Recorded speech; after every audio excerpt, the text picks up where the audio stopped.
예. 오늘 본문이 좀 길었는데요. 다 읽었습니다. 읽었지만 그 내용을 좀 살펴보면 이전 장인 18장에서 엘리야가 그 갈멜산에서 바알의 선지자 450명과 뭐 영적 결투라고 해야 하나요? 예. 그것을 통해 바알이 아니라 하나님이 참 신이심을 드러내고 또 그 450명의 바알의 선지자들을 처단합니다. 예. 그런데 이 일에 관해서 이제 아합 왕이 이세벨에게 얘기를 하죠. 아합 왕의 아내인 이세벨.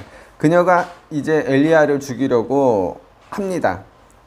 그리고 엘리야는 이제 두려우니까 도망가는 거예요. 4절에 보면 엘리야가 광야로 들어가서 한 로뎀 나무 아래에 앉아서 자기가 죽기를 원하며 기도하는 장면이 나옵니다. 그는 이렇게 말해요. 지금 내 생명을, 내 목숨을 끝내주세요. 거두어주세요. 나는 내 조상보다 조금도 나을 것이 없습니다. 이렇게 자기를 탓하면서 죽기를 원하는 거예요. 참고로 여기서 조상이란 족보나 혈연 관계를 말하는 게 아니라 엘리야 이전의 예언자들을 가리키는 것이겠죠. 그런데 이렇게 엘리야가 극심한 우울증으로 모든 것을 체념하고 있을 때 한 천사가 엘리야에게 와서 자고 있는 그를 깨우는 거예요. 그리고 일어나서 먹으라고 합니다. 엘리야가 일어나 보니 뜨겁게 달군 돌에다가 구워낸 떡과 또 물이 있는 거예요. 그는 먹고 마시고 그 후에 또 잡니다. 그렇게 먹고 마시고 다시 잠든 엘리야를 천사가 다시 깨워요. 그리고 또 먹입니다. 갈 길이 아직 많이 남았다고요. 그래서 엘리야는 일어나서 또 먹고 마시고 하는 거예요. 그리고 또 잡니다. 그렇게 먹고 마심으로 또 자는 것을 통해 힘을 회복하게 되고 그 후에 엘리야는 40일 동안 길을 걸어서 하나님의 산인 호렙산에 도착하게 되고요. 거기서 하나님을 이제 마주하게 되죠. 9절에 보면 엘리야가 그곳 굴에 들어가 거기 머물렀다고 하고요. 그리고 하나님의 말씀이 그에게 임했다고 합니다. 엘리야야, 내가 어찌하여 여기 있느냐? 엘리야는 나는 하나님께 특히 열심인 사람이었는데 반면에 이스라엘 자손은 하나님을 저버리고 오히려 주의 선지자들을 죽이고 이제 나만 남았고 이제 나도 그들이 죽이려 한다 하소연합니다. 이런 엘리야에게 하나님이 말씀하시는데요. 새 번역으로 11절인데 제가 읽겠습니다. 주님께서 말씀하셨다. 이제 곧 나 주가 지나갈 것이니 너는 나가서 산 위에 주 앞에 서 있어라. 크고 강한 바람이 주님 앞에서 산을 쪼개고 바위를 부수었으나 그 바람 속에 주님께서 계시지 않았다. 하나님이 엘리야에게 내가 이제 지나갈 거야. 잘 봐. 이렇게 말씀하시는 거예요. 그리고 강한 바람이 산을 막 쪼개고요. 바위를 부수는 겁니다. 그런데 뭐라 하시냐면 그 바람 가운데 주님이 계시지 않았다라는 거예요. 그 다음에는 지진이 일어나고요. 또 불도 일어나는데 그 지진이나 불 가운데에도 하나님은 계시지 않았습니다. 그런데 가만히 들리는 소리가 있는데 그것은 세미한 소리라고 해요. 이 세미하다는 것은 매우 가늘고 작다는 것인데 새 번역에서는 부드럽고 조용한 것으로, 공동 번역은 조용하고 여린 것으로 번역하고 있어요. 그러니까 하나님의 소리, 하나님이 자기를 드러내시는 그 세미한 소리라는 것은 매우 부드럽고 조용한 소리라는 거예요. 그리고 하나님은 다시 엘리야에게 똑같은 질문을 하시는 거예요. 엘리야야, 내가 어찌하여 여기 있느냐? 엘리야는 아까 했던 답변과 토시 하나 틀리지 않게 똑같은 대답을 합니다. 하나님은 이런 엘리야에게 하사엘에게 기름을 부어 아람의 왕이 되게 하고 또 이런 식으로 그에게 새로운 사역을 맡기세요. 또 엘리사를 제자로 삼으라고 하고요. 그리고 바알에게 무릎 꿇지 않은 7,000명의 동역자가 있다는 것도 말씀해 주시죠. 좀 길었지만 오늘 본문 내용을 살펴보았는데 여기서 좀 더 이제 가기 전에 먼저 알려드릴 것은 오늘 본문 내용은 주석이 참 난해해요. 그러니까 주석마다 내용의 차이가 있고 또 그 주석 안에서도 여러 다른 견해에 관해 알려주고 있습니다. 그래서 뭐가 옳다, 뭐가 뭐 틀리다 라고 말하기도 참 어렵고, 예. 그래서 주석을 떠나서 그냥 묵상한 것으로 설교를 준비했다는 거 말씀드리고요. 일단 하나님이 엘리야에게 하신 일을 살펴봅니다. 엘리야는 갈멜산에서 450명의 바알의 선지자들과 싸워 이겼습니다. 예. 물론 하나님이 하신 일이지만 갈멜산에서의 엘리야의 그 놀라운 일들, 물론 하나님이 하신 일이지만 그걸 통해서 알 수 있는 건 뭐예요? 엘리야의 전성기를 볼 수 있습니다. 최고로 잘 나가는 그런 엘리야. 그런데 우리도 살면서 이렇게 잘 나갈 때가 있거든요. 통장에 잔고가 막 꽉 차고 좋은 집에 좋은 직장에 또 사랑하는 사랑스러운 가족까지 등등. 그런데 우리가 살다 보면 원치 않지만 그 모든 것이 한순간에 그렇게 나락으로 떨어질 수도 있어요. 엘리야도 갑자기 전세가 팍 역전되듯이요. 우리는 갑자기 찾아든 질병이나 아니면 사업 실패 혹은 뭐 갑작스러운 사고나 어떤 일로 인생에서 낙심할 수 있습니다. 그리고 엘리야처럼 저 이제 그냥 죽을랍니다 이렇게 그렇게 될 수 있을 거예요. 자기를 탓하면서 절망의 끝자락에 머물 수 있습니다. 만약에 우리 주변에 이런 친구나 지인이 있다면 우리는 어떻게 하나요? 우리는 내가 할 수 있는 최고의 제기 방법을 알려줄 겁니다. 나름 위로한다고 치면서 듣는 사람에게는 갖은 잔소리로 들릴 수 있는 그런 조언과 위로를 해대겠죠. 그런데 오늘 본문에서 하나님은 엘리야를 어떻게 하시나요? 하나님은 엘리야에게 특별한 거를 하시는 게 아니고 뭘 하시는 거예요? 천사를 보내서 낙심해서 잠든 엘리야를 깨워서 먹이는 거예요. 또 마시게 합니다. 그렇게 엘리야가 먹고 마시고 자게 하는 거예요. 그리고 자고 있는 엘리야를 또 깨워서 또 먹이고 마시게 합니다. 그리고 또 자게 하죠. 엘리야는 그렇게 먹고 마시고 자고 그렇게 회복되는 거예요. 저에게는 아버지 같은 선배 목사님이 한 분 계셨는데 지금은 이제 하나님 곁으로 가셨어요. 그런데 저는 이 본문을 보며 그분이 떠오르더라고요. 왜냐하면 그분이 저에게 그랬던 것 같아요. 너 왜 그랬어? 이렇게 하지. 뭐 어떤 문제야? 그건 그렇게 하면 안 되지. 이렇게 해야지. 그분은 그렇게 저와의 관계를 맺으신 게 아니라 그냥 밥 사주고 웃어주고 다독거려주고 안부 전화해 주시고 그게 다예요. 근데 그게 어땠다라는 거예요. 마치 하나님이 천사를 보내서 엘리야를 낙심 속에서 이렇게 잠들어 있는 엘리야를 깨워서 먹고 마시게 하고 그렇게 회복시켜 주신 것처럼 저는 그렇게 그래서 오늘 본문을 보면 그분 생각이 많이 납니다. 사실 저도 그렇지만 친구든 지인이든 우리는 내가 아는 상식이나 지식으로 가르치면서 알려주고 또 그렇게 격려하고 위로하려고 그렇게 도와주려고 합니다. 그런데 사실 중요한 건 그런 게 아닌 것 같아요. 그냥 곁에 있어주면서 만난 거 사 먹이고 다 먹었으면 또 먹이고 또 다 먹었으면 좀 자게 뒀다가 일어나면 또 만난 거 사 먹이고 그러면 되는 거 아닐까 싶습니다. 그래서 우리가 친구든 지인이든 남편이든 아내든 힘들고 지치고 어려울 때면 뭐 옆에서 코치하기보다는 그냥 곁에 있어주면서 먹이고 재우고 그렇게 하는 게 가장 좋은 방법이 아닐까 싶습니다.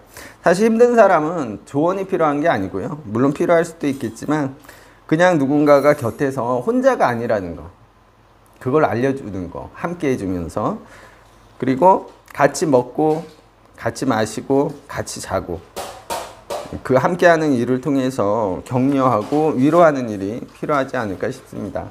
그리고 알고 보면 죽고 싶은 사람은 한 사람도 없을 것 같아요. 우리나라가 자살률이 세계 1위인데 많은 사람이 스스로 삶을 포기하는 거예요. 그런데 정말 죽고 싶어서 그분들이 삶을 포기할까? 그런 결단을 할까? 저는 아닌 것 같습니다. 그분들은 아마 그 최후의 순간, 마지막 순간까지도 살고 싶지 않았을까? 오늘 엘리야도 그렇습니다. 엘리야가 이세벨이 자기를 죽이려고 하니까 어떻게 하는 거예요? 도망갑니다. 살기 위해서. 그런데 엘리야의 기도를 보면 어때요? 아, 나는 이렇게 못난 놈이 난 죽어도 싸지. 하나님 내 목숨을 거두어 주십시오. 라고 기도하지 않습니까? 그렇다면 살고 싶어서 도망친 게 진짜일까요? 아니면 나중에 광야 로뎀나무 아래에서 나 좀 죽여주세요. 난 정말 못난 놈입니다. 내 목숨을 거둬가 주십시오. 라고 기도하는 그 기도가 진짜일까요? 저는 아마도 두려워서 살려고 도망간 그 엘리야의 모습이 진짜 모습이 아닐까 싶습니다. 다만 죽여달라고 기도한 것은 엘리야가 극심한 우울증으로 자기 번민에 사로잡힌 탓이 아닐까. 제가 이 얘기를 왜 드리냐면 우리가 살면서 진짜는 정말 살고 싶은 거예요. 죽고 싶은 사람이 어디 있겠습니까? 그런데 삶이 그렇게 만드는 겁니다. 너무 힘들고 어려우니까 그래서 체념하고 낙심하고 자기 탓에 전념하다 보면 엘리야처럼 생각할 수밖에 없을 거예요. 그런데 정작 그 안을 보면 살고 싶다라는 거죠. 다만 살아갈 방법을 찾지 못할 뿐인 거예요. 그리고 그런 선택을 하는 가장 큰 이유, 혼자라는 그 생각이 절실하겠죠. 그런데 누군가가 그 옆에서 함께 해주고 같이 먹고 마셔주면서 그렇게 어떤 구체적인 방법을 제안하지 못하더라도 함께 해주는 것 그것만이라도 있다면 많은 사람이 다시 삶을 향해서 방향을 턴할 수 있지 않을까 그런 생각을 해보았어요. 엘리야처럼 회복되지 않을까. 그리고요, 그 엘리야가 알고 보면 되게 강성인 사람입니다. 강성인 사람. 그러니까 우리 신약 시대에 보면 열심당이라고 있었는데 엘리야도 그 시대의 열심당원이라고 할 수 있습니다. 아주 강성이에요. 그래서 오늘 하나님이 엘리야에게 2번 똑같은 질문을 하셨는데 엘리야가 2번 똑같은 대답을 하거든요. 그 대답 속에서도 알 수 있습니다. 뭐라고 엘리야가 하냐면 나는 하나님께 최고로 열심인 사람이고 그렇게 열심인 사람은 아마 나밖에 없을 겁니다. 그리고 실제 다 죽고 나 혼자 남았어요. 이렇게 말하고 있습니다.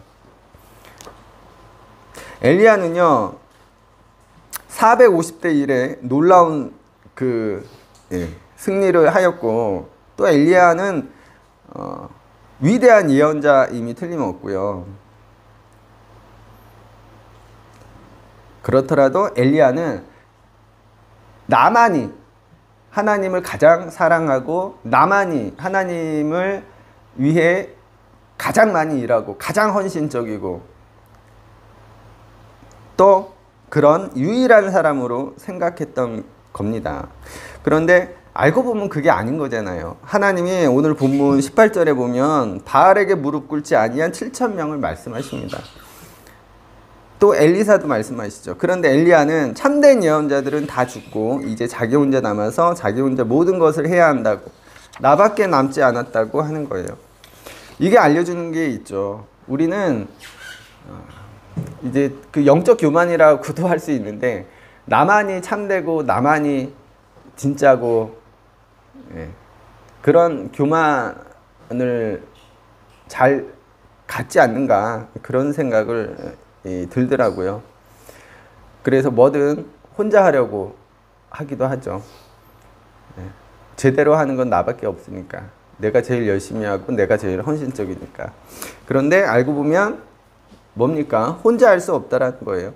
그래서 오늘 본문에서도 하나님 뭐라고 하시는 거예요? 너에게 동역자를 붙여주겠다. 엘리사도 제자로 삼아라.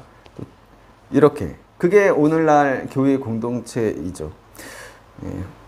목사든 뭐 어떤 열렬한 권사님이든 혼자서는 그리고 오늘 본문에서도 알려주듯이 엘리야마저도 혼자서는 사역을 감당할 수 없다는 거. 그래서 하나님이 동역자를 붙여주신다는 거. 동역자들과 함께 힘을 모아서 하나님 일을 해야 한다는 거. 그래서 교회 공동체가 중요한 겁니다. 그리고 우리가 잘 살펴보면 엘리야가 애초에 이세벨에게 쫓겨서요 로뎀 나무 아래에서 죽게 해달라고 기도하는 그 배경이 뭡니까? 엘리야는요 혼자서 그걸 다 감당해 내려고 한 거예요. 그러니까 450대 1로 싸우잖아요.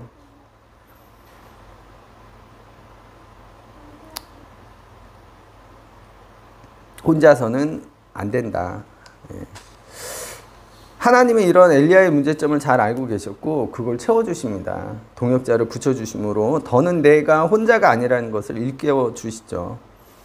여러분, 그래서 우리가 이걸 알 필요가 있습니다. 하나님이 사람을 창조하실 때부터요, 그게 남자든 여자든 혼자 살게 하지 않으셨어요. 우리는 혼자 살 수 없고요. 애초부터 창조될 때부터요, 우리는 함께 살아갈 수밖에 없는 존재로 하나님이 만드셨다는 거. 우리는 서로가 서로에게 동역자가 되어야 하는 거고, 그런 관계로 살아가게끔 하나님이 만드셨다는 거. 그래서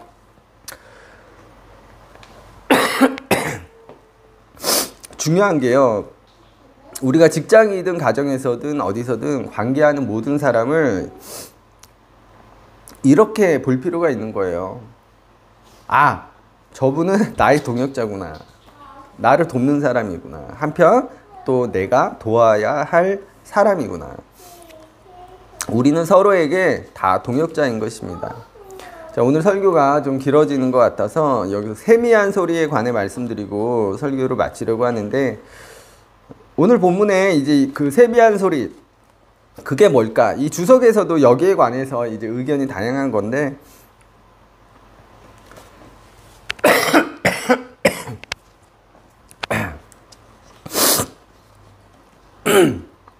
죄송합니다.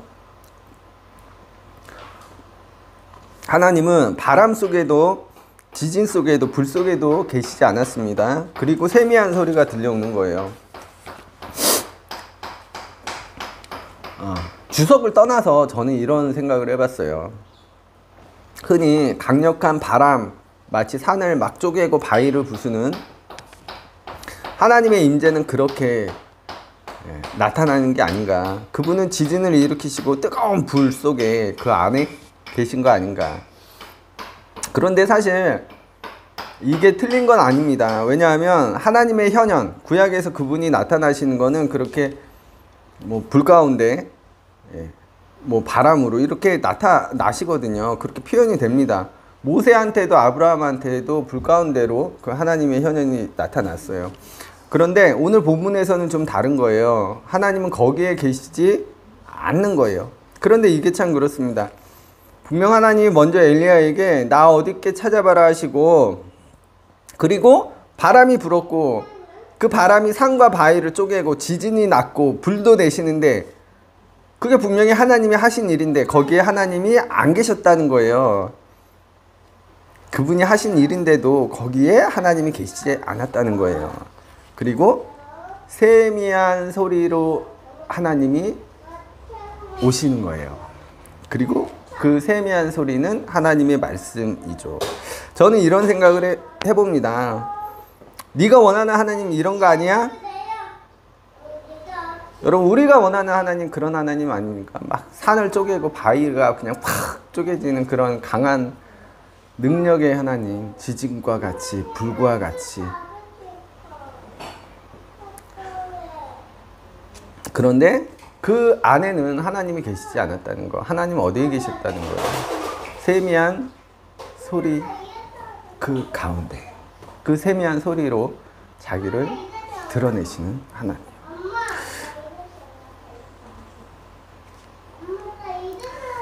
그래서요, 우리가 물론 하나님의 능력을 사모하고 갈급해하고 또 구해야 하는 것도 맞겠죠. 그러나 오늘 본문에서 알 수 있는 것은 하나님은 그 가운데 계시지 않았고 어디에 계셨다고요? 세미한 소리 가운데, 그 세미한 소리로 자기를 드러내셨다는 것. 그리고 그 세미한 소리는 여러 가지로 우리가 그 의미를 해석할 수 있겠지만 일단은 말씀이 아닐까 싶어요. 조용하고 부드럽고 살며시 우리에게 말씀하시는. 오늘 본문에서도요, 엘리야가 하나님을 만나고 대화하지 않습니까? 그 하나님 말씀 아니에요? 그 말씀을 통해서 하나님을 만나고 또 그 말씀을 통해서 엘리야가 위로받고 또 회복되고 또 새로운 미션을 받게 되고. 사실 오늘 이제 본문 엘리야 이야기는 모세의 이야기가 많이 들어가 있어요. 그 엘리야가 거했던 그 굴도 모세가 하나님을 보았던 그 거기로 얘기하기도 하고요. 또 모세도 이렇게 보면 떨기나무에 불로 나타나신 그 하나님을 만나잖아요. 근데 그분의 어떤 능력이나 권세나 거기에 모세가 설득당하는 게 아니라 그 떨기나무 불 가운데에서 나타나신 하나님이 모세를 어떻게 하시는 거예요? 계속 대화하시면서 설득하시잖아요.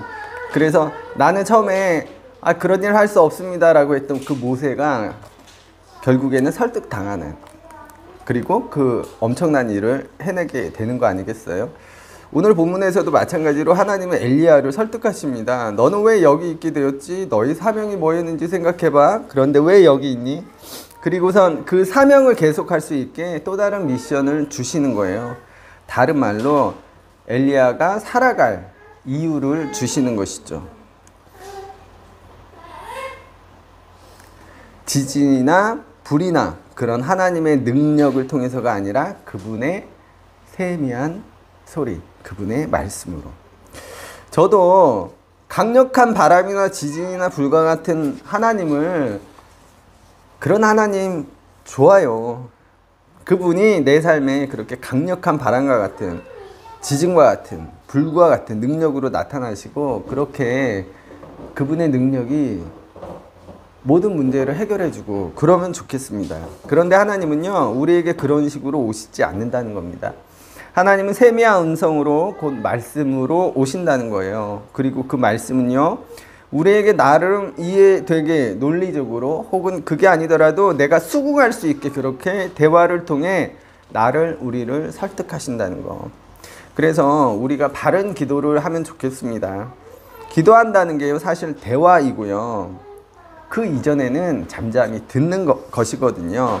내가 하나님을 믿는다면 그분의 말씀을 듣는 게 제일 중요합니다. 그리고 그분의 말씀은 지진이나 바람이나 불로 나타나는 게 아니고요, 세미한 소리 가운데 그분의 말씀으로 그렇게 우리에게 대화를 요청하시는 거예요. 그런데 우리는 어떤가요? 하나님의 말씀을 듣기보다 내 얘기하느라 바쁘지 않습니까? 물론 엘리야도 자기 변명을 놓았듯이 우리도 하소연할 수 있습니다. 그것도 필요하죠. 그러나 듣는 게 더 중요하다. 그럼 어찌하면 될까요? 그분의 세미한 소리를, 그분의 세미한 음성을 들으려면 일단은 그분 앞에 잠잠히 조용히 있어야겠죠. 그래서 방언이나 그런 뜨거운 기도를 사모하는 것도 좋지만 우리가 조용한 가운데 기도하는 그런 침묵의 시간, 침묵의 기도도 필요하다. 그리고 오히려 그 시간이 하나님의 소리를 듣는데 더 좋다. 이 말씀을 좀 드리고 싶고요. 이게 제가 최근에 슈츠인가 거기서 본 성령 집회 얘기를 잠깐만 하면 좀 그래요. 이게 뭐 제법 오래 봤는데 제법 오래 본 그 내용이 다 똑같아요. 더 부으소서, 더 채우소서, 그리고 계속 방언하는 거. 방언, 그 다음에 더 부으소서, 좀 더 부으소서, 좀 더 채우소서. 요 내용이 계속 반복되더라고요. 제가 그걸 뭐라고 하는 건 아니에요. 이제 그분 스타일인 거겠죠. 그런데 만약에 목사가 부어달라고 하는데 하나님이 부어주시기 싫다 하면 어떡할 건데?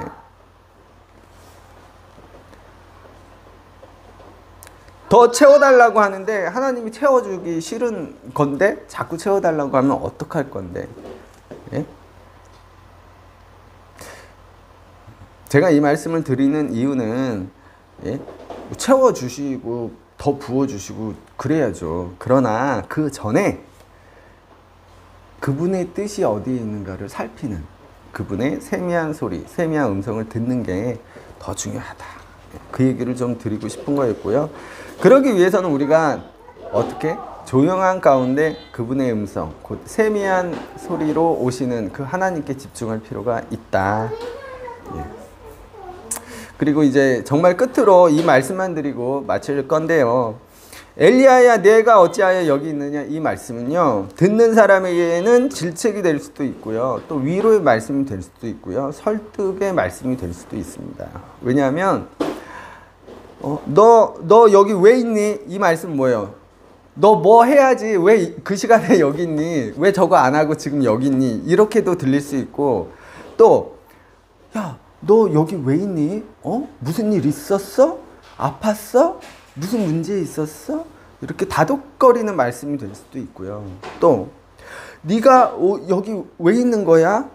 저기로 가야지. 이렇게 설득하는 그런 말씀으로도 들릴 수가 있습니다. 그런데 제가 이제 오늘 본문을 이렇게 보면서 특히 이제 이 말씀, 네가 어찌하여 여기 있느냐, 이게 저한테 하시는 말씀, 또 우리 모두에게 하시는 말씀이기도 한 것 같더라고요. 아무개야, 네가 어찌하여 여기 있니? 네가 어떻게, 왜 지금 여기 있니? 그렇게 하나님은 오늘 우리에게도 때론 질책하시고, 때론 위로하시고, 또 때로는 그분의 길을 보여주시면서 우리를 설득하시는 게 아닌가. 그리고 가장 중요한 것은 이 말씀을 통해서 하나님이 엘리야에게 주신 게 뭐예요? 그 엘리야가 다시 살아갈 그 힘, 그 이유를 주시는 하나님을 발견합니다. 마찬가지로 하나님은 우리에게 네가 어찌하여 여기 있느냐, 이 말씀을 하신다면 그 이유는 단 하나, 우리가 살아갈 이유를 하나님이 주시는 겁니다. 그렇게 하나님은 엘리야뿐만 아니라 늘 우리와도 함께 하시면서 우리를 위로하시고 회복하시고 먹이시고 마시게 하시고 재우시고, 그리고 하나님이 가장 좋은 길로 우리를 인도하시는 게 아닌가. 예, 우리 이 선하신 좋으신 하나님 더 신뢰하면서 신앙생활하면 좋겠고요. 기도하겠습니다.